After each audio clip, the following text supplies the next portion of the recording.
Good evening, everybody. It's 10 minutes before we're really going to start the program, but I'm going to take this opportunity to talk a little bit about the Friends of the Library. I'm Mary Ide, president of the Friends of the Brooks Memorial Library, and we bring you programs like this evening's presentation. But we also provide a lot of other things. For instance, we help support updates of the computers and innovations. We buy children's program materials. We provide the free passes you can get to the museums in New Hampshire, Massachusetts, and Vermont in this region.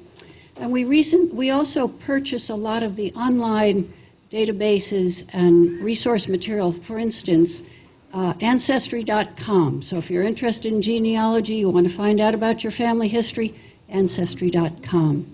So these are just a few of the kinds of things the Friends bring to you and bring to the library.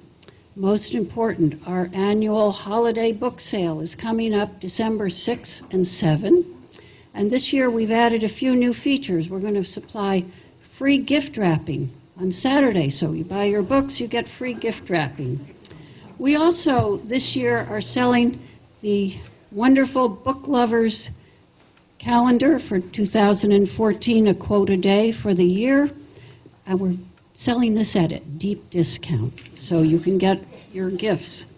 And lastly, we are having a wonderful raffle this year. I'm not sure if you're familiar. This is a hand custom knitted doll by our local Newbery winner author, Karen Hess. So you may buy a raffle ticket for this wonderful doll. I think any child, or maybe adult, would love to have this doll for a Christmas present. So these are just a few of the ways we raise money to support our library. Now, we also have a very hard-working board, and we are looking for new board members. So if you're interested, please see me or Jerry Carbone. And it's a way that you can continue to contribute to the library and support our community.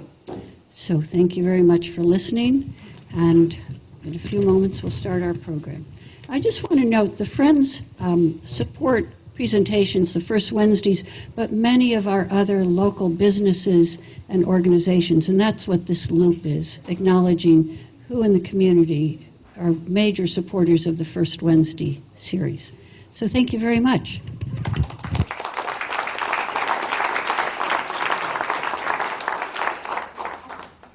Good evening, everyone. My name is Jerry Carbone. I'm the library director here, and welcome to the Brooks Library for First Wednesdays. So this is the second lecture of the 8th season of First Wednesdays. For those of you who are here for the first time, First Wednesdays is a program of the Vermont Humanities Council and takes place naturally the first Wednesday of every month, October through May, in 9 libraries across the state. And as far as I know, this series is unique among humanities councils, state humanities councils, and it's been very, very successful. So let's turn to our speaker tonight, David Macaulay. In June 2012, when our children's illustrator exhibit volunteer, Simi Berman, approached me about inviting David about coming to the library to do a exhibit of his illustrations and books, I said, let's give it a try. I met David in 2011 at the Brattleboro Literary Festival and helped him to get his technology working down at the Hooker Dunham block. So sent him an email, and since I know he's a really nice guy, he said, why not? So then about 2 days later, talking to Allie White from the Vermont Humanities Council, I said, David Macaulay's going to be here in November. Gee, maybe he would be willing to do a talk. And so I sent him another email. He said, sure, why not? So he's here tonight, and I promise I won't ask you for another 2 years. But he hardly needs an introduction, but I'll go ahead and list his accomplishments anyway. It always makes me wonder what the heck I've been doing for all my life. But David is an award-winning author and illustrator whose books have sold millions of copies in the U.S. alone, and his works have been translated into 12 languages. He's garnered numerous awards, including the Caldecott Medal and Honor Awards, the Boston Globe Horn Book Award, the Christopher Award, and the American Institute of Architects Medal, and a Washington Post Children's Book Guild Nonfiction Award. In 2006, he was recipient of a MacArthur Fellowship given to encourage people of outstanding talent to pursue their own creative, intellectual, and professional inclinations. Superb design and magnificent illustrations and clearly presented information distinguish all of his books. And please do take some time this month to look at the exhibit upstairs in our children's illustrator bookcase. You'll be duly impressed. And best of all, he is one of us. He lives in Vermont. So please welcome David Macaulay.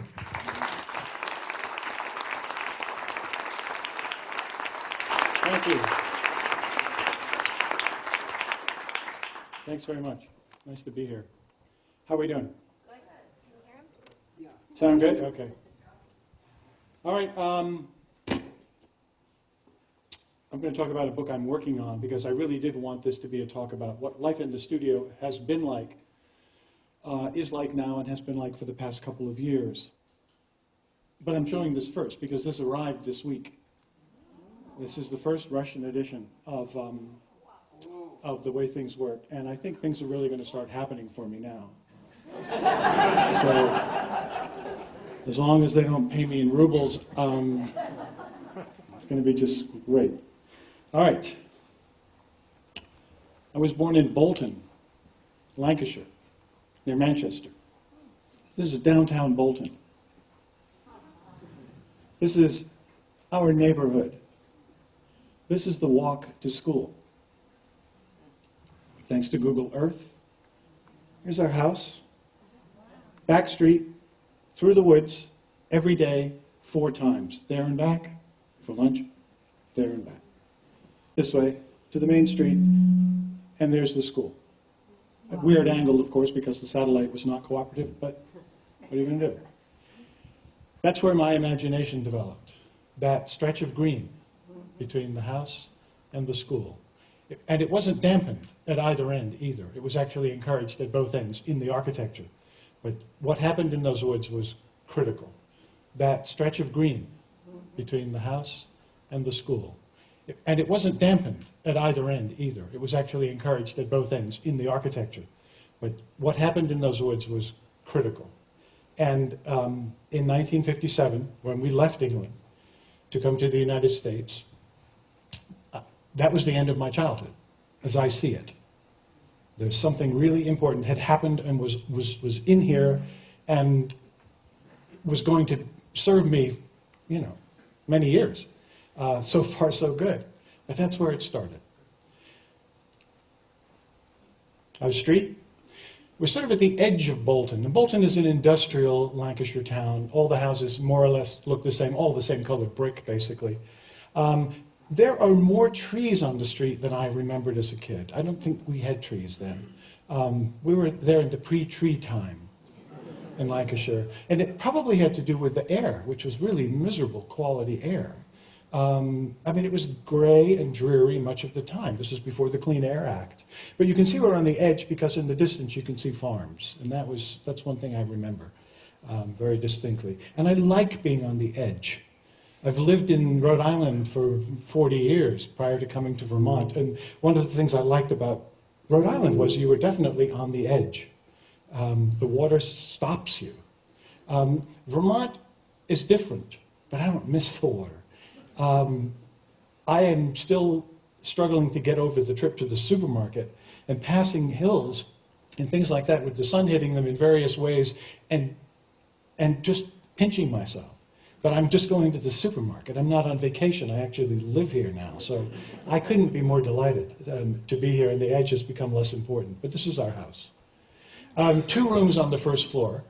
This is the window to the living room, the sitting room, which my mother always kept immaculate, just in case company should arrive.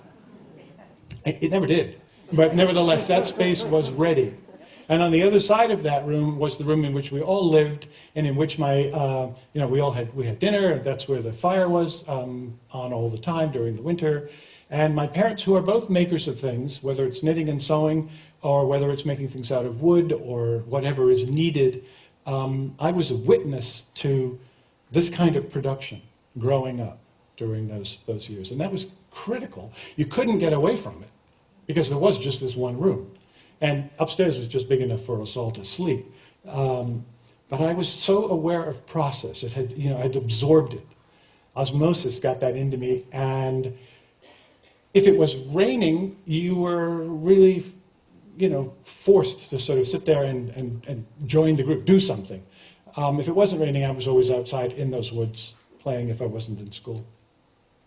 This is my Encyclopedia of Science. This is a book I was given for raising money for the Methodist Missionary Society as a 10-year-old. I raised a really pathetic amount of money, in actual fact, but everybody got a book. When I say raise money, what does that mean? That means on a Saturday morning, you walk up and down your street with a little book, and you knock on the door, and you get tuppence. That was a pretty average gift, like maybe threepence. So what is that, like 6 cents, 7 cents? 1956 time. It's not a lot of money. But anyway, this is the book I chose. And it was important because in it was this page. Empire State Building, tallest building in the world, SS United States, fastest steamship in the world. We were going to America on the SS United States in 1957, 5 years after it was launched. And we were going to see the Empire State Building. You can see it just across, just over the horizon. I knew that you'd be able to see it probably just as we drifted past Ireland. This map is upside down, as you can tell, because here's London, here's Southampton, France. I want you to move from left to right across the page, because that's what we tend to do most naturally when we're reading, so why not go that way? And who says it has to be the other way up? Who says north is up? Anyway, this is a document of us, the family, my mother, my brother, my sister, and I, getting on the ship, boarding the ship. My father flew ahead to start his job, his new job. He was in the textile business. He worked on machines, and he had been hired to work on this very fast, state-of-the-art, 1956, 55, knitting machine that knitted 2,000 stitches, or I mean, twice as fast as anything else around. I mean, very, very fast. This is one of only 2 pictures of the family on the boat, because my mother, in her efficiency, decided to pack the camera, because nothing was going to happen on the ship that would be worth recording, obviously, and that would use up valuable film. So anyway, thanks to Photoshop, I tried something. I got rid of that woman who stood right in front of me when the guy was taking the picture. And it's a little rough, it's a little crude, but it does reveal the fact that I'm still wearing shorts, and you can see my sort of under, from the raincoat, the knee socks and so on and so forth. I never really finished it because it was just so absurd that I was even trying to get rid of her. I mean, she didn't do anything. She was minding her own business. But the other thing I wanted to point out is, now my mother is bringing the 3 of us on this ship for 4.5 days, basically. And this is how it starts for her. She's got this bag with some carry-on stuff. She's got this flat envelope, which may have our x-rays in it. I don't know exactly what that is. She's got this bag, and she's got another little bag here. So that her left hand is holding basically 3 bags and an envelope of x-rays. And her other hand is on my brother, my 3-year-old brother, so he doesn't sort of wander off. My sister's got a suitcase, and she's probably saying to herself, how come he's not carrying a suitcase? He's not carrying anything. He's got nothing. He's just walking ahead behind that woman. So anyway, I got rid of the woman. And then gala night. After the 4 days is up and you're there on your last night, they have something called gala night. My mother was seasick the whole time, which is why I touched up this photograph ever so slightly. She's smiling, but she was miserable. And but she never let on. I mean, as far as I could tell. She and my younger brother, who never left her side, she was afraid he'd blow overboard, were up on the deck chairs that we had assigned to us for the trip. So, anyway, we got to New York, of course. Pier 86, United States Lines on the Hudson. There's the ship. There's the Empire State Building. So why did I feel cheated? Okay, this is the picture. This is reality. Never trust an illustrator. But he's very clever. And I love the art in that book. But look at this. This is this fog down here, this thing that allows him to sort of separate the building from what is really the Bowery and the Battery end of Manhattan, but make it look like it's sort of just one of the group. And I probably, this never occurred to me until just now, I probably bought this as fog because that was life in the north of England. I mean, there was fog all the time. So why wouldn't there be fog? And why wouldn't this building be so big that a young child would be damaged for life by this misleading portrayal? Anyway,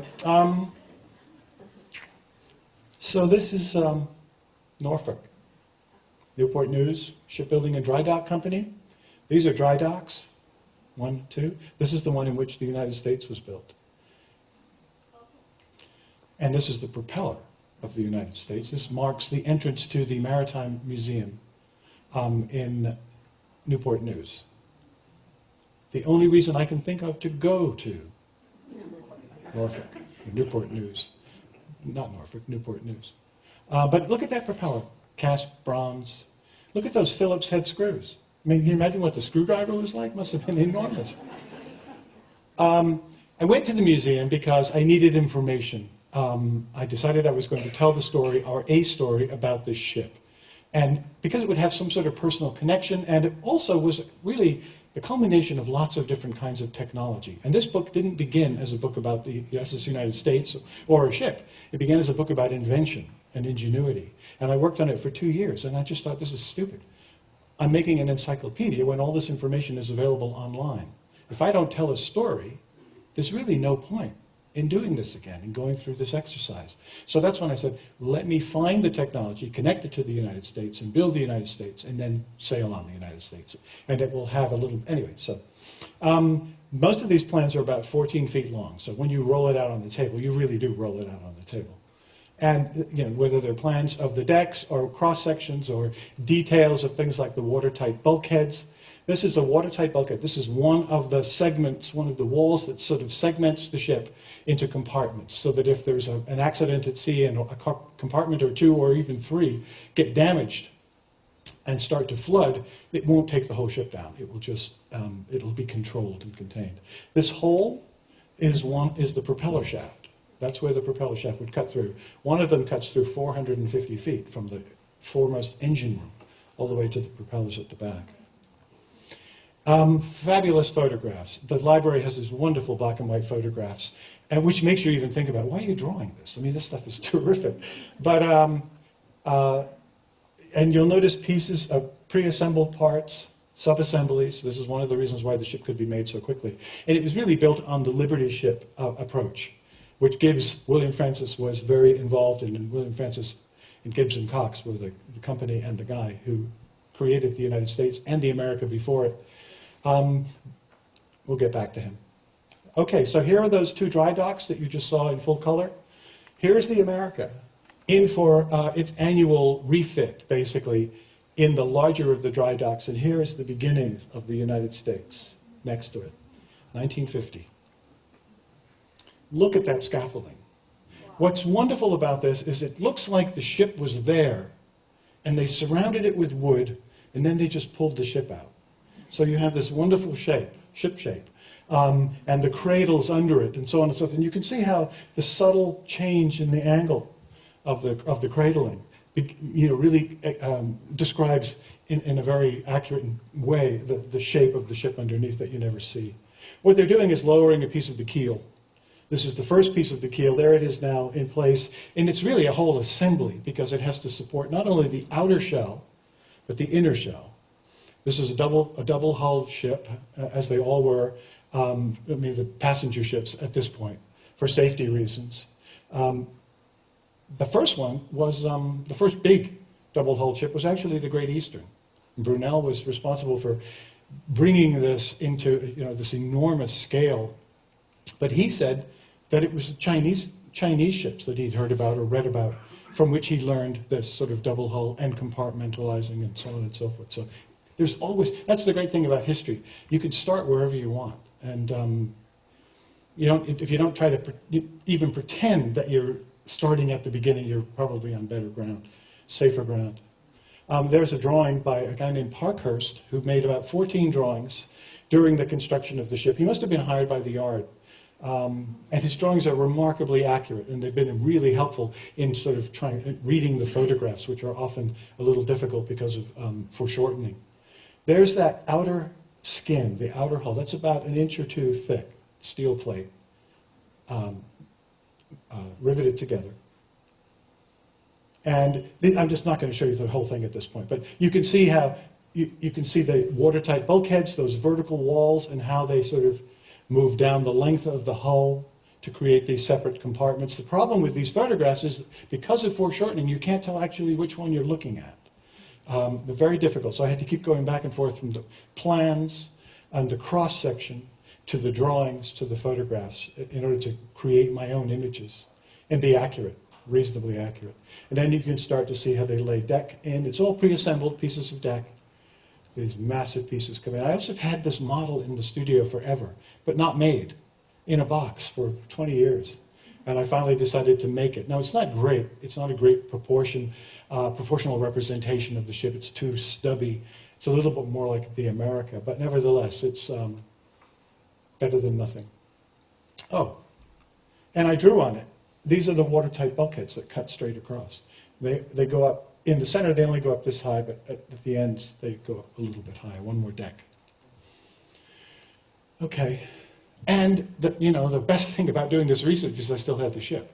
It's in Philadelphia, rusting, but nevertheless, it's there. That's what it looks like on Google Earth. That's what it looks like on real Earth. It's a sad story. It's a very sad picture. This was the kind of the quintessential sort of American triumph. This is the ship that was going to put American maritime history back on top. It was going to beat the Queen Mary, and it did. Obviously, it was the last. It's still the fastest passenger liner in the world. The problem is it was built only just in the nick of time because, as you know about my father, he flew. By 1968, the ship was basically out of business. And they became cruise ships and so on and so forth. So the day of sort of reliable transatlantic passenger travel with a set schedule and all that sort of stuff, when it was the only way to get there, was over. This is a detail that I love, but it will mean nothing to you. But I'll tell you anyway. How do you get 2-inch to 2-inch thick plates of iron, or steel, sorry, not iron, of steel, that overlap to then join up so that they're in the same plane? Well, you take this plate here, and it basically comes down to here. You can see this is the one behind this one.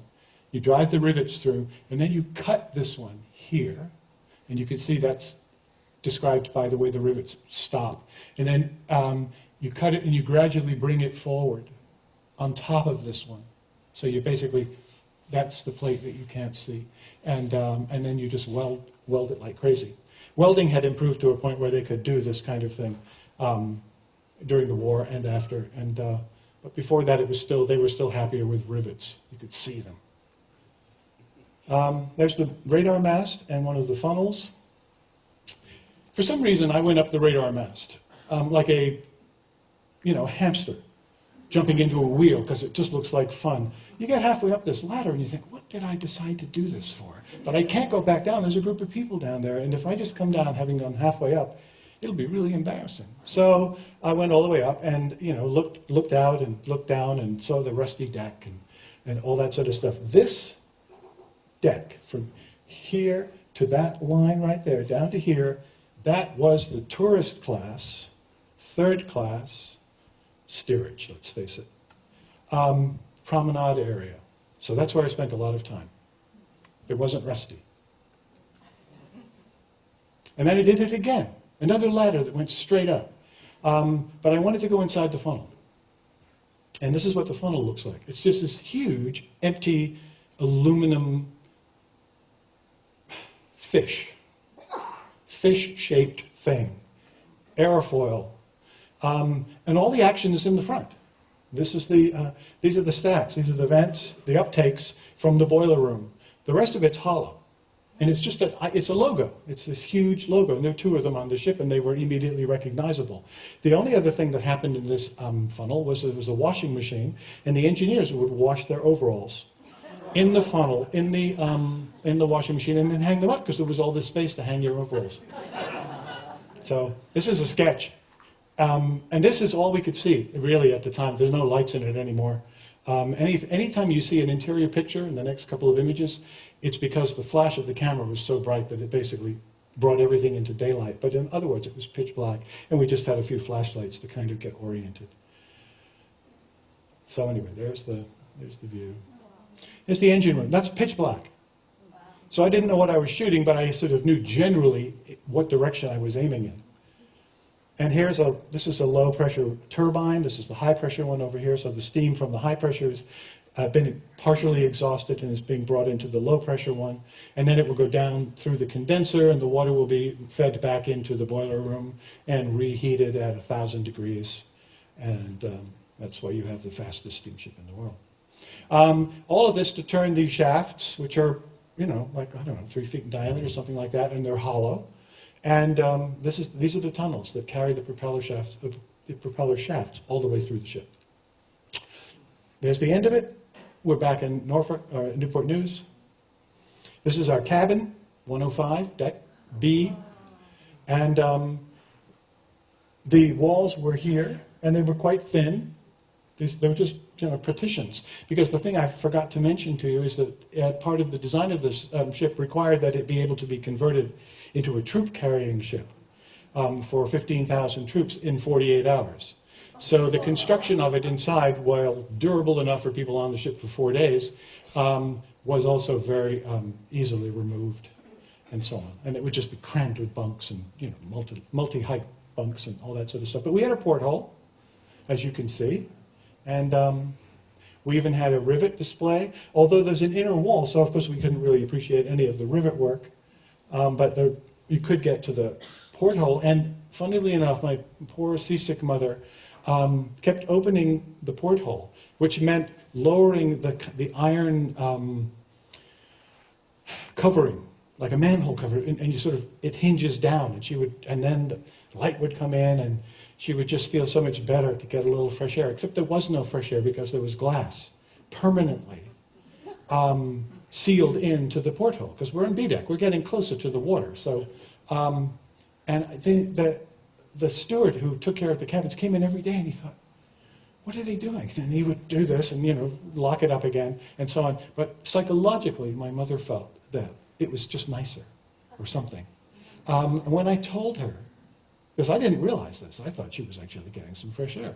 But when I went on the ship and looked at this and then realized that, below A deck, maybe that you may get some openable manholes on A deck, but nothing below that. She was quite surprised, but really endeared myself to her. This is the movie theater in tourist class.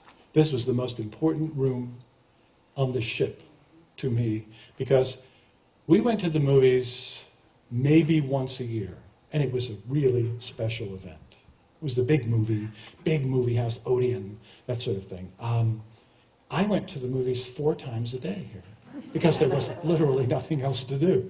And so I watched Walt Disney's Perry, I don't know how many times. Pajama Game. Those were first-run features in September of 1957. This ship prided itself on getting only the best, and had CinemaScope and the whole deal. And they were really trying to attract that kind of audience, and certainly a Hollywood audience, and a lot of movie stars traveled on the ship and all that sort of stuff. I never saw one. I wouldn't have known if I'd seen one. Maybe I did see one. Yeah, I saw one. Now, just beyond the theater, where we could not go because we were third class, was the first class lounge and reading room. So you'd sit there and look at the water and read and order another drink. The only things you could do on the ship, I have discovered, are basically eat, drink, smoke. There are areas for smoking and areas for drinking, and then lounge about. And as a 10-year-old, we were kind of shut off from the drinking, smoking part.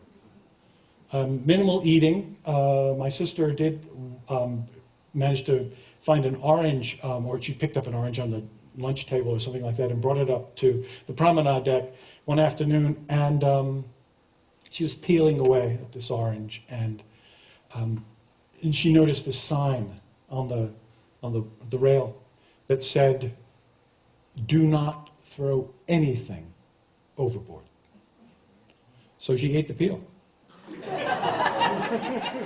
So once I have done these kinds of things, you know, looked at these places, been to the ship, been to the museum, done the reading and all that sort of stuff, looked at the photographs, I start playing in the sketchbook and trying to figure out how I'm going to tell the story of this ship. And, you know, there are 2 or 3 of these sketchbooks, which is a very small number for me, generally speaking. Here's the dry dock and the hull, basically, as it fits. Here's the studio, and here's the book. Now, the wall on which to which these are pinned is really the most important part of the studio. Because even yesterday, I was taking a section from the bottom and moving it up to the top, taking things out of here and moving them over there. And you just keep, like one of those games with the little squares where you can only have one space. It sort of feels like that after a while, because you know you're not making any progress, you're just lost. But you keep playing with it, and you keep playing with it. And this has nothing to do with helping me work this book out. This is simply to have an idea of the size of the glass cases upstairs, so that when I pull those drawings off the shelf, I could put them in there and see how many I could actually get in a 3x6 glass case and not come down with too much stuff and look like a fool. So there we have it. Now we'll start. So it may begin this way, and it may not. I don't know. I will go back to it tomorrow, and we'll see. So you're sort of guinea pigs here. And I thought it would be kind of interesting to sort of present this notion of my father and his work and his ability with these fantastic machines, which of course are just part of this fantastic lineage of textile machinery coming out of England over the 200 or 300 years. So these 2 guys are trying to talk, and he's under the machine fixing something. And I made this drawing, and I thought, I better call him and ask if he ever got under the machine. He said, yeah, we're under there all the time, trying to fix this and that, and on this metal tray, like a coffin. And, so anyway, his words. A title that won't be used, probably, but it was in there for a while. This is my sort of a quick little glimpse of Bolton, as my mother is walking us home from school and asking us how we would like to live in America. My sister was not pleased with the idea. She was perfectly happy where she was. My brother was just hungry. And I thought, ooh, the Empire State Building. I have this picture of it in my book. I'm finally going to be able to see it. Anyway, so we take the train eventually to Southampton. This train, you can only see the end of it, will basically sweep across this page the way I now envision it. And you'll see little people down here getting off the train and going into the dock building. And there we are, kind of a takeoff on that photograph that you've already seen, heading for the gangway and into what the boy describes as the biggest thing he's ever seen. And it's obviously exaggerated, but that's what it feels like when you kind of come out of that building. And there's just this huge black wall. You can hardly see where it ends. And we board the ship. Another boy in 1894 is at the dockyard, at the Cramps shipyard in Philadelphia, watching the launch of the SS St. Louis. And it's the biggest thing he's ever seen, as this thing slides down the slipway and into the Delaware. And it's at that moment, he's always been fascinated by ships, but it's at that moment that he decides that he's going to somehow devote his life to ships, to being a builder of ships or whatever, something like that. And he goes to Harvard and he goes to Columbia, and he finally gets out with a law degree in real estate, which is really what he wants. And but the whole time he's wanting to get back to his Brunel book on the Great Eastern and so on and so forth. He and his brother Frederick, who become a team, and a really skillful team, actually get the backing of J.P. Morgan to build William Francis Gibbs's dream of this 4-funnel, very fast, longest liner in the world. And they form a company and so on and so forth. They've got the backing of Morgan. And then people remember the Lusitania, kind of a wet blanket on the whole big ship thing. And the war is still memories of torpedoes and submarines and all that sort of stuff. So they said, maybe this is not the best time for a big ship full of lots of people. Even though in 1950, Congress could be convinced, or 48, could be convinced to pack 15,000 American soldiers on the United States and send it across the Pacific. Well, we have missiles and rockets and submarines and so on and so forth. Didn't matter. 2/3 of the budget of the ship paid for by Congress because we'll need this as a troop ship. Oh, well. So lessons not learned, perhaps. Anyway, he gets one lucky break after another, but in a way, he may not have always felt that way because they're keeping him from his realization of this dream of building the longest liner in the world. But this is the Vaterland, a seized German luxury liner that happened to be docked in Hoboken for safekeeping. It's used as a troop ship throughout the war, and when it comes back, 1922, they finally decide, let's convert it into an American luxury liner, and Gibbs gets the job. And he does such a fantastic job. It's a great success, and he immediately becomes the kind of king of naval architects. And then he starts building new stuff, and these are just little sketches that kind of, there's a ship he does called the Malolo, which is a passenger liner, and he was very concerned about safety in all aspects, and the compartmentalization, and maybe even more compartments than the owner of the ship really wanted to build, because it's expensive to go through that kind of building. But he just really felt it was important. And it's a good idea because they were doing test runs off Nantucket in the fog when the ship was rammed by a Norwegian freighter. And it really did a job on the ship, but the ship just sunk a little bit and was towed into New York and fixed. So from that point on, everybody said, I'm going with Gibbs. He builds them to stay afloat. And then a whole set of ships named after saints, Santa Rosa and Santa something else and something else. But he used these really powerful power plants, you know, the high-pressure steam boilers and so on and so forth. He knew they would work. He knew the American workmanship on these things was really first rate, and he wasn't worried about it. And when the Navy saw this kind of technology at work in his passenger ships, they hired him to basically orchestrate and oversee the construction of 75% of the new Navy, pre and during World War II. So they made money hand over fist. He and Frederick had a great time. And I'm trying to figure out how to sort of show this. I've got those 3 ships leaving the page on the upper left-hand side and basically sailing into a much larger ocean of ships, which is now filled with military vessels. You might find the Leviathan or the Vaterland up here, and his whole creative oeuvre there. And Frederick with his adding machine, just making sure everything's under control. Even, in his success, he was the consummate student. He learned from all the competition. He kept tabs on where they were, what was happening with the Queen Mary, what was happening with the Normandy that came into New York on its maiden voyage, and they opened it up for tours of the fantastic grand spaces, the salon, the dining room.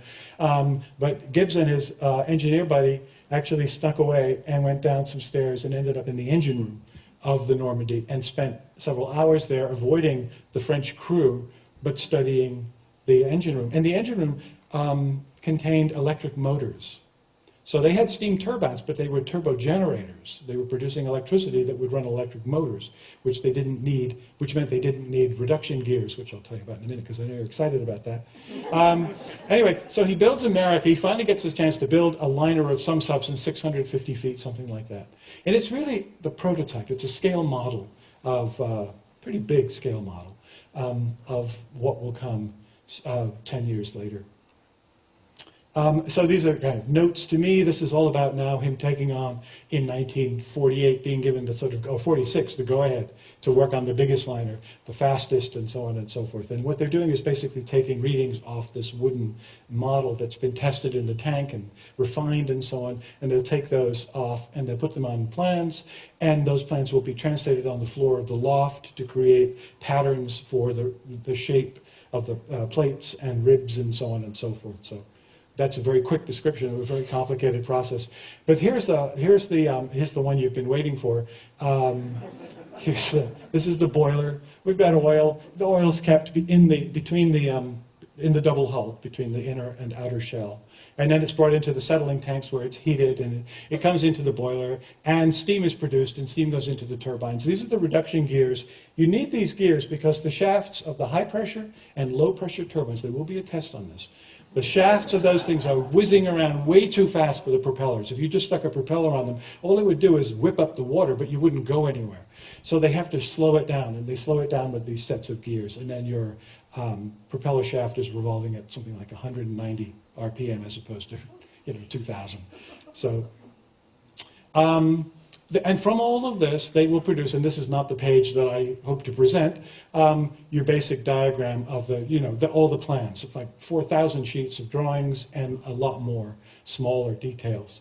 And then I might introduce the family again and the boy. I just might stop the story because I will have said there's A deck and B deck. And on B deck, we have blah, blah, blah, this family. And there's that family, same sequence again, arriving and being greeted, taken to their cabin. And they see weird things like doors with steering wheels next to them along the corridor, which goes on forever. And then there's the little cabin, and my mother's really pleased about that. It's so cozy. And we spend as little time there as possible, and we go out and up the stairs to lunch because families are served first, and we're pretty hungry. We've been up for hours. And we look at the menu. We don't recognize anything on the menu except the word sausage. So we all, I want the sausage, I want the sausage. And what we get is bologna and salami. That's not sausage, not in the north of England.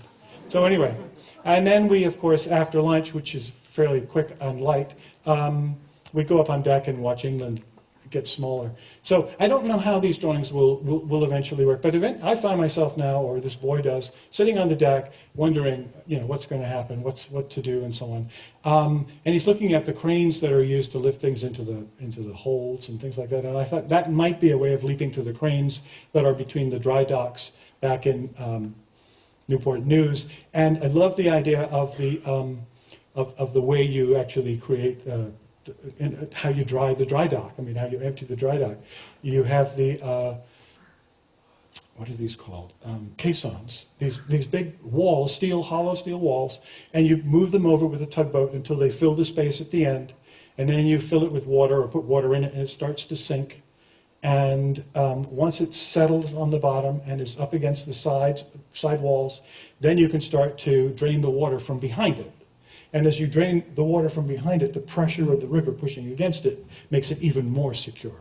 So you've got 4 walls of a tub, and you can now, you have to get rid of the dead fish and the mud, and that's an extensive process. But nevertheless, then you can start to work with wood. The irony of all the woodwork is that Gibbs didn't want any wood in the ship at all. The problem of fire was enormous in his mind, and no wood. But all this wood around the ship. This is the keel block. This is the thing on which the keel of the ship is actually laid. It's the center line. We have the whole thing there. And meanwhile, outside, while they're building the scaffolding, they're building the first pre-assembled parts, the sub-assemblies, so that when they're ready to start building, everything is there and can be lifted up, lowered, and dropped into place. And there's the keel, which you saw in that photograph, and there it is. And everything's symmetrical. You're always building out symmetrically from the center line, from the keel line, to maintain balance on this wooden scaffold. And then you lay pieces up there, you see, of the inner floor, and you've got the space between them where you will be storing oil and water for ballast and things of that nature. And then you start to bring in the watertight bulkheads, which start to partition off the hull, the steel hull, and then the decks. And I'm going through this quickly because, let's face it, it's tedious. So this is a casting of this is the stern post. This is the thing from which the rudder itself will be hung, but it's cast in this monster thing. It can't be cast in one piece. It's just way too complicated. Anyway, but it sits at the end of the keel. It sort of marks the end of the keel. And that hole is where the anchor, the rudder post goes through that hole, connects to the rudder, and that's connected from the steering room, which is up here.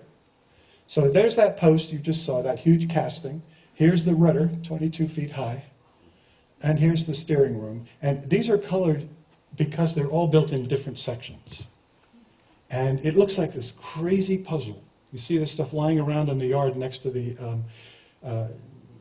dry dock. And you got to remember which goes in first, because you're not going to want to remove those and put them back and shift things around. But they did. Anyway, that was a quick little, there's the rudder, the real thing. And here they are painting and so on and so forth. propeller shafts have to extend, obviously, outside the ship when you get to the stern.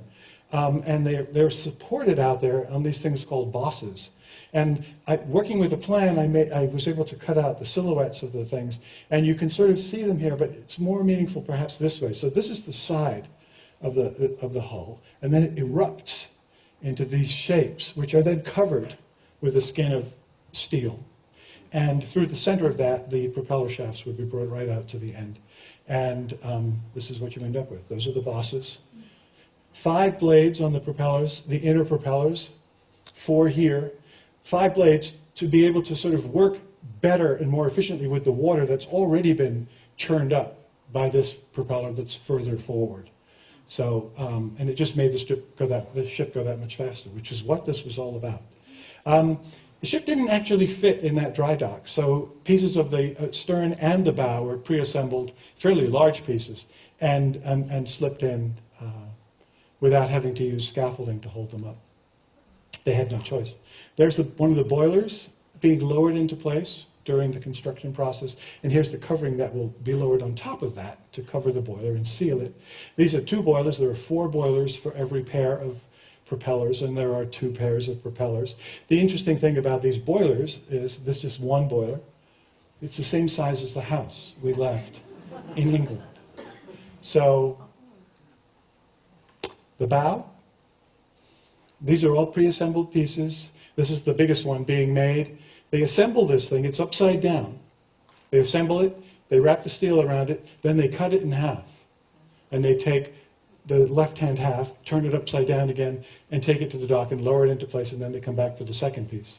Just too heavy otherwise. And these cranes are pretty powerful. They can lift almost anything, but not that whole thing. And then you can see different sections of it and how they, working from the photographs, trying to figure out where the next piece would go and what deck we were on and all that sort of stuff. Here's a piece of it. That hole that you see in the center of this rusty section is the hole through which the front anchor, the main bow anchor, would actually extend. This is the anchor room, which I might introduce into the story somehow, maybe something the kid discovers, I don't know yet. But this is it. This is the anchor room, and these are the pipes that actually bring the chain, get the chain down into the anchor lockers. These are the chain lockers, not anchor lockers, chain lockers. And it goes up around this thing and down through a different pipe and out through the side to the anchor on the side. And we're on both sides and we're also on the front, the same deal. And the machinery is down here, just below that, on the deck below. I know a lot about the ship now, much more than you ever realized. This is a photograph from the 50s of the engine room, and you can see all the pipes and things like that have been neatly wrapped in asbestos. This ship was completely bathed in asbestos. And now it's not. So what happened in between? It went to the Ukraine, where we send our asbestos. So they're dealing with it somehow in the Ukraine. They seemed perfectly happy, and apparently, this is what they say, if you do it right, it's not a problem. But let's not do it right here. Because it's too expensive. That's the problem. It's too expensive to do it right here, but apparently you can do it right in the Ukraine, and it's less troubling. Anyway, the complexity of the pipes and trying, I want to hold on to enough complexity to give you a sense of what a mess this is, but also help you understand the basics of how it works. And here's one of the engine rooms with reduction gears and turbines and steam coming in from the boiler room, which is over there, and propeller shafts this way.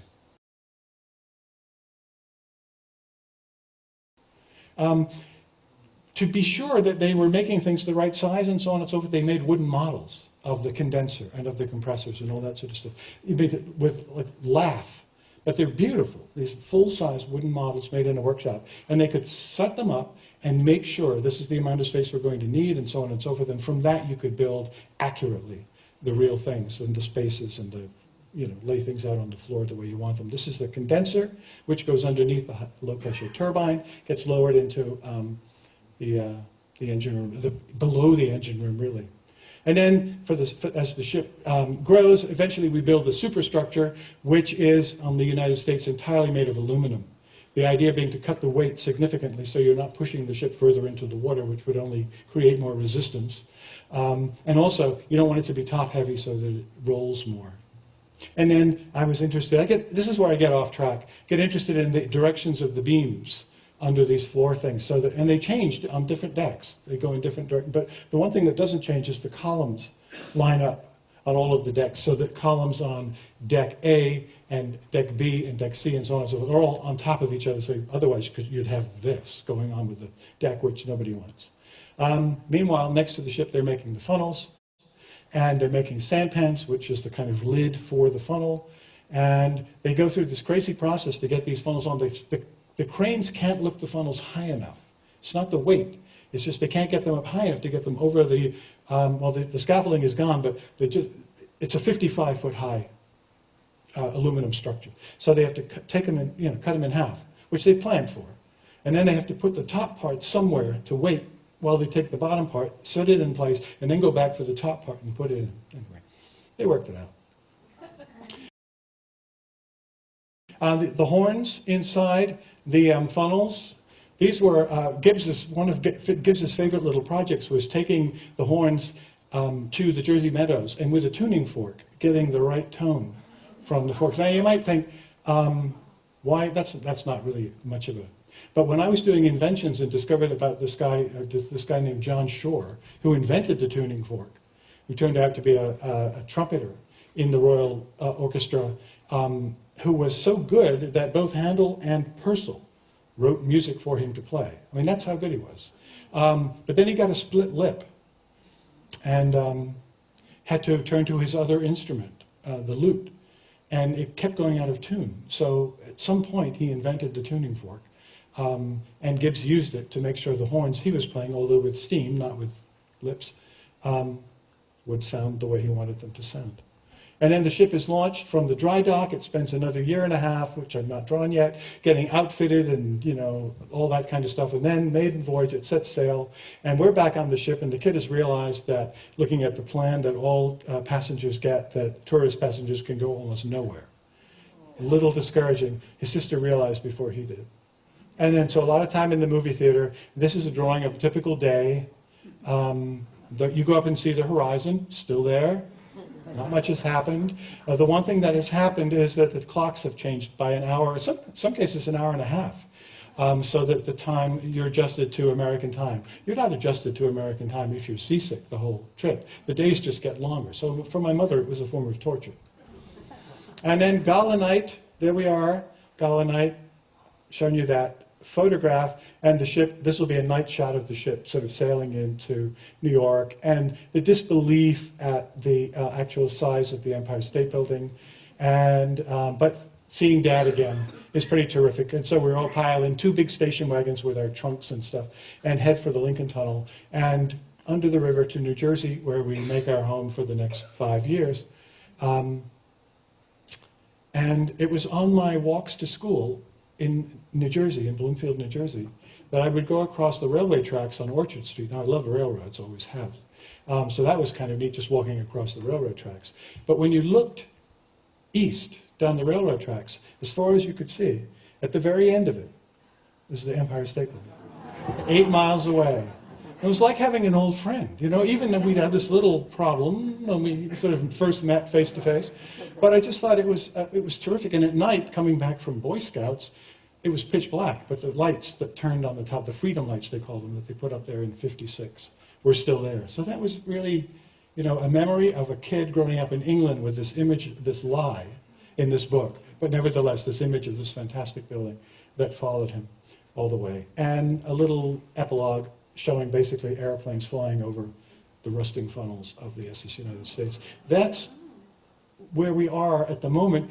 And this last section may or may not go in, I don't know yet. This is a little bit about where these ships came from. And who did the first ship where you could actually predict that we're going to leave on Tuesday and we're going to get there next week sometime, or 10 days.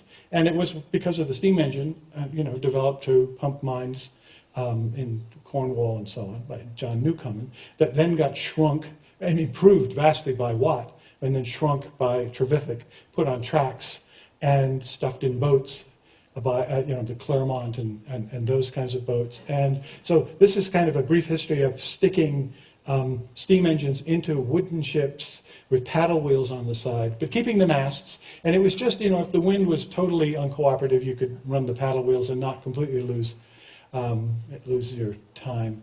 But the Great Eastern had a propeller, it had paddle wheels, it still had 6 masts, all this engine stuff, and it was full of coal.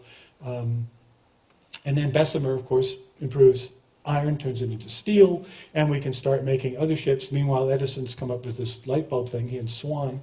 And now we can illuminate the inside of these ships if we can get the electricity. But we have batteries now, and generators are looking better. And Parsons has invented a generator, a turbo generator, which was designed to generate electricity, but also it gets transformed to ships. Here it is. And now suddenly you can connect the propeller directly to the shaft of the turbine rather than going through these reciprocating engines and all that sort of crazy stuff. You still need a reduction gear because this is going too fast. But, and then the radio and that whole thing, which allows us to talk to each other in ships and ships to shore. And then it ends with a drawing, the first drawing you've actually seen of the entire ship.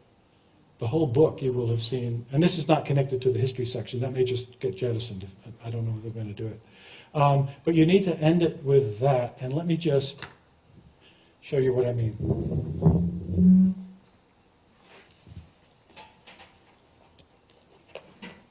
So you got this 96-page book. And I wanted something that was kind of indicative of the scale of the thing we've been talking about. So, you want to take this in? And just hold that. Oh, you know what? I gave you the wrong end. Wrestle it into submission. So anyway, this is the payoff at the end of this. The end of the book is a 7-foot-long SS United States. And if I was a kid, I'd have this thing on the floor, and I'd have little soldiers on it, and I would be basically at sea for hours. Anyway, that's it. That's the book. So there it is.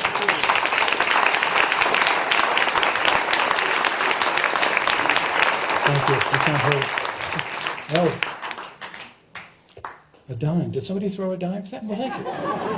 It's very kind of you. Yeah. Must have been in my briefcase. It's my travel money.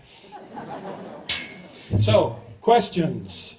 Do you have any questions? Yes? How long from start to finish did a book like that take? How long does it take? A book like this was, it started 4 years ago, going around in circles with invention. When I finally realized that I had this perfect opportunity to do something about which I had some connection. That's been about a year and a half, I guess, of that total. But we wasted a lot of time. At the beginning of this, I don't know how to do it any other way. The problem is I'm getting older. I don't know whether anyone else is experiencing that, but I'm actually getting older, and I'm taking on book projects that are taking me longer to do, not shorter projects. And my poor wife, what? Just do something short and fun. I can't. I mean, I can, and I probably will, but not for this. Anyway, when were double hulled passenger ships again developed? Well, because the Fatherland was probably a single hull, yeah, wasn't it? All of them at that time. They have double bottoms, but not double hulls. Many of them had double bottoms. But the Great Eastern set that standard. It just wasn't picked up until, and I don't know whether Gibbs said, sort of kind of brought that thing back. I don't really know. I don't think the Queen Mary is entirely a double hull ship. Certainly double bottom. They didn't all go for that. The Great Eastern was 1860 or something? Something in there. 58, yeah. But who's counting? I'm just curious, in what year was the United States make its maiden voyage? When? In 1952. It left on July 3rd, 1952. Because I grew up in Manhattan, and my dad worked for the United States lines, and I saw all those ships go up the Oh, yeah. river. They were really inspiring. It's, well, I mean, and the whole Hudson River, Manhattan side of the Hudson. Yes. All these fantastic Yes. ships, one after the other, lined Yes. up. The Queen It Mary. must have been, the photographs are extraordinary. Yes, and they were, because I had the opportunity to go on many of them. Yeah. The Queen, because of Dad, the Queen Mary and the Queen Elizabeth. Yep. The Normandy before and after. But see, the difference is Yeah. Gibbs intentionally made this a kind of, sort of a more modern looking ship, and lower ceilings and things Yes. of that nature. But it was all about speed. Yes. He said, well, enough luxury, Yeah. but we'll call it something else. It won't quite be the luxury of big tufted chairs and very high, woodwork and chandeliers and that sort of stuff. He just took it in a completely different direction. But it was, as I say, it was the end of the line. They were all beautiful ships. I Yeah. mean, they really were. Absolutely. Works of art. Yeah. I'm wondering why the propeller shaft is 450 feet long. Why didn't they put the engines closer to the end of the boat? Torpedoes. You want these as separate. You want separated engine room, boiler room, engine room, boiler room, engine room. If this gets hit by torpedoes, this one's still workable. Unless, of course, the torpedoes, well, if this one gets hit. It's a bit problematic here because if something hits this one, it could take out the shaft itself from this. But nevertheless, that was the thinking. Keep them separate. And so that's the 450-foot one. This one is not so, obviously not so long. But 990. Could you And why was it, it's 101 feet wide, so they can go through the Panama Canal. That was another constriction, because this is a troop ship, possibly, and the action was not going to be in Europe, it was going to be in Asia. It was going to be on the Korean Peninsula, so they wanted to be able to go 10,000 miles without stopping, basically, and they could do that. That was the plan, quickly and without stopping, to get troops to where they were needed. Who's got the mic? Yes? Could you speak about your training in drawing, which is really so remarkable to see? Well, thanks. I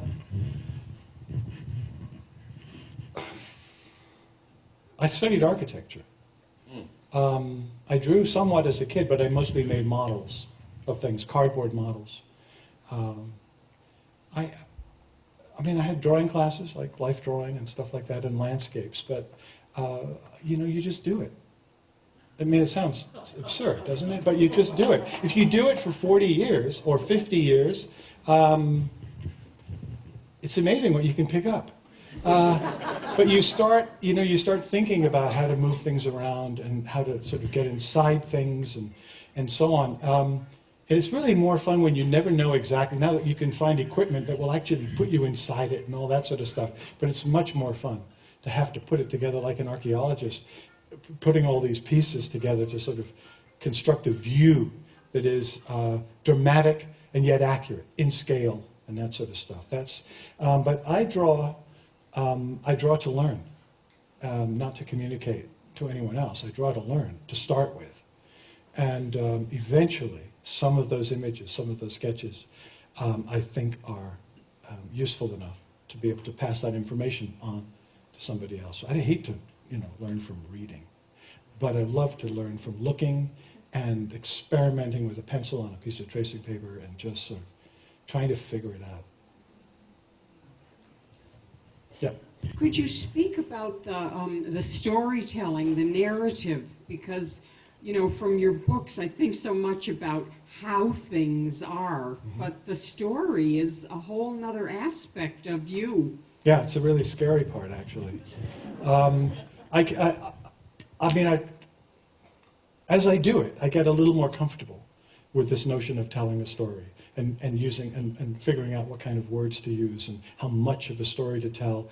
But I'm always leaning towards the art, leaning towards the illustration, and keeping the verbal part of this minimal. I know when you're telling stories, it's not necessarily just verbal, but I try to tell the stories through the words and pictures simultaneously.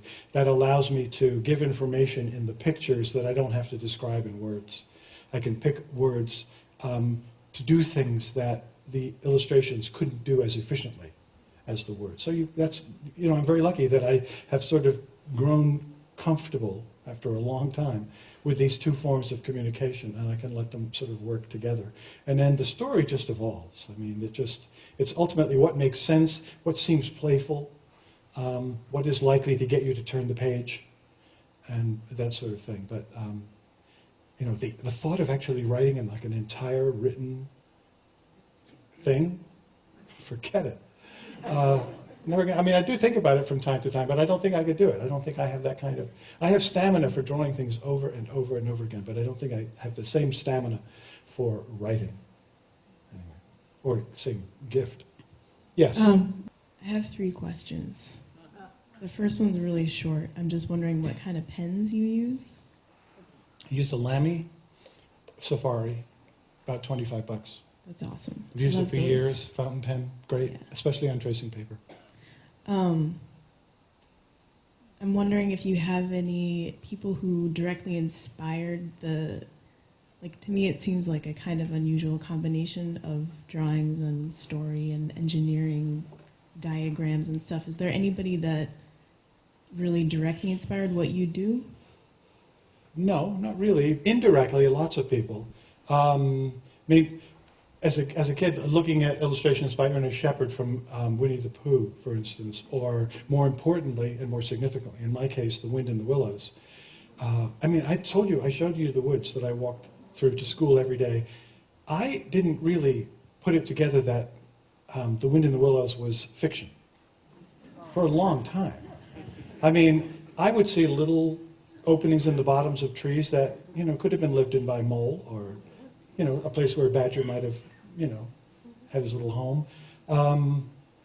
It was all part and parcel of the way I grew up. But it was Shepard's illustrations. It was those characters, and it was those houses, and it was the hatching, and so on. Later, it was, you know, when I was studying architecture, it was Piranesi, and, you know, all the Italian drawings and so on and so forth, Canaletto and Venice, and I'm going to forget a lot. And then the illustrators sort of crept into my mind. Etienne Delasserre and Tommy Unger and Maurice Sendak. The first books are in black and white because I wanted to be Maurice Sendak. I mean, I think really. And it worked because it was a 9 by 12 inch, 80-page book by a completely unknown person. Doing it in color would have been, you know, exorbitantly expensive, and it would have been pre-separated art, which means it wouldn't have had a kind of natural look to it. I didn't know anything about pre-separated art, but I really liked showing off with cross-hatching. So cross-hatching came to the fore and got the ball rolling. There are too many people, none of whom I can remember, who've created images that have, you know, sort of stayed with me. But in terms of, no, this is just what I like to do. This is because it's really not about the product. It really is about the process. It's about the questions you ask along the way. What would you like to learn about for the next 4 years? With the body book, what would you like to learn about for the next 8 years? You know, I have a human body. I've had this. I've had it for 55 years, and I really didn't know much about it, which is sort of embarrassing. I knew the basics, you know. Knew I had a, you know, pancreas and so on. Didn't know where it was, but you know, also knew it couldn't be far. So, but you start asking those kinds of questions, and you start taking these things apart and then putting them back together, and you start to understand it, and then you go and you try to figure out a way of using your drawing and using the sketches and the things you've made while learning to pass it on, as I said earlier. Go ahead. Number 3. I almost hate to bring this into the conversation, and I think I can guess how you're going to answer. No, you don't. But I'm just really curious if you have any strong feelings about our digital age, computers and all that stuff. Has your process changed? Do you use them? Do you hate them? I don't hate them. I do use them, but not to draw. I mean, drawing is between, you know, my eye, my head, and my hand. And it's on a piece of, and that's where I ask the questions. I don't want to have to worry about whether the technology is going to let me down or get in the way. I don't want to have to think about it. I use the computer now. I scan finished drawings into the computer and add color I scan color drawings in and heighten color and so on. So it's great for that. And it's also terrific because I can send, a whole book to New York in 2 hours. And they can print the book from what I've sent. No longer do I see my friend Carl from FedEx, which is very sad for Carl. But, and he used to show up every few months, and I'd give him a package, and I knew it would get where it was supposed to go, and so on. But those days are over. So in terms of convenience and so on, in terms of production, I have no problem with the technology at all. But it has nothing to do with the learning process, from my perspective. I can do that better for myself with a pencil or a pen and a piece of paper. So. Now, finally. Where do you live in Vermont? Well, that's the question of the night. I live in Norwich, and I'm going back there when this is over, so that I can get my kids up at 6 o'clock tomorrow morning and make sure their homework is at least in their backpacks, regardless of what shape it's in. And so anyway, that's it, Norwich. You've probably heard of Norwich. It's where everybody from Dartmouth lives, except the students, which is great. So, yes. Yeah, I was introduced to the way things work when I was younger, and I think what made me pick up the book was the woolly mammoth. So I wanted to know how the woolly mammoth came into your creative process to kind of narrate these more technical things. Perfect question. Because the first sketch of the woolly mammoth is upstairs in the case devoted to the way things work, and it's at the bottom of a big sheet of paper, and you'll see above it cave people standing around logs and rocks, because it occurred to me that if we're going to start with simple machines, they go way back, and let's start with cave people, just playing with rocks and logs and creating levers and stuff like that. And then for some reason, and I don't know why, I drew this mammoth sitting there between this group of cave people, like looking at this log and this log. And the next thing, the mammoth is on the log, and the cave people are on the other end of the log trying to balance it. And that's after a year and a half of trying to figure out how to approach this complex subject matter. And it suddenly hit and made me laugh, made them laugh with relief. In London, I'd been waiting for a year and a half to see what I was going to come up with. And then I said, okay, but the deal is, this only goes through the first section of the book. I think it would be forcing it if we dragged this poor mammoth into floating and flying and digital technology and so on and so forth. And they said, well, God, it's a really good mammoth, I mean, you might want to rethink that. So anyway, of course, I did rethink it, and the mammoth survived the entire 400-page ordeal, and it probably helped me survive the ordeal too, but it just came. It just seemed to be part of the community, and I don't know, you don't know what's firing up there, but suddenly something that's been waiting is called upon. And that was the story with the mammoth. So, and it made it fun for me. It was a sort of an empathetic character that could be both a victim of the technology and in some ways ahead of the inventor, so-called inventor, by doing things that were, suggested a kind of smartness, innate smartness that the inventor didn't even have. So, okay, I think we are done. There will be a test, as I said, and thank you for coming.